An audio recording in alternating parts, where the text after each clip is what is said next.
presented by Jai Ganga Films.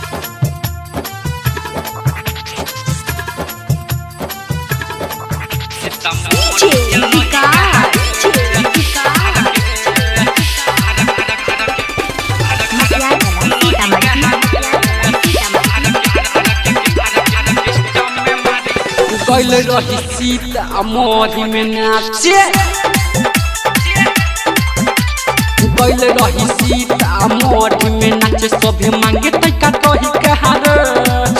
अरे गइल रही सीता मोरी में नाचे सभे मांगे तैका कही कहार आर किस्ता में मार करवा दी हल तो सीता मोरी के लही कहार आर किस्ता में मार करवा दी हल तो सीता मोरी के लही कहार गइल रही सीता मोरी में नाचे सब मांगे तैका कही रे गइल रही सीता मोरी में नाचे सब मांगे तैका कही रे ऑर्डर के सट्टा में मार करवा दी हल सीता मोरी के लही रे ऑर्डर के सट्टा में मार करवा दी हल हई मीठा मोर के लही रे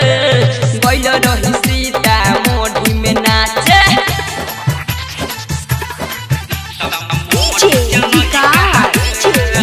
Recording by Jai Ganga Studio, Sursand.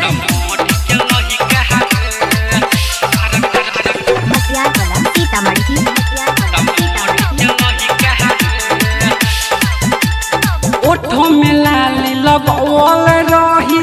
कानवा हमें बाली बुढ़ावा सियन कहा कहेला हमके कमर हिलाओ हाली हाली ना ओठ में लाली लगवले रही कानवा में बाली बुढ़ावो सियन का कहेले हमके कमर हिलाबो हाली हाली चोली में कसेले 10-20 नंबरी चोली में कसले 10-20 नंबरी कहे जइबे ना बचके रे आज चोली में कसले 10-20 नंबरी कहे जइबे ना बचके रे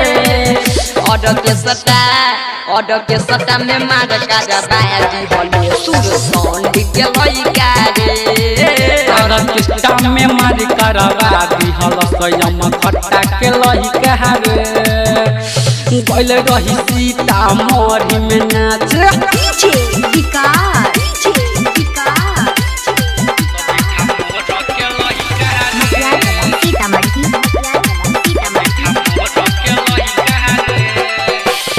जेकरा के सखी मन करेला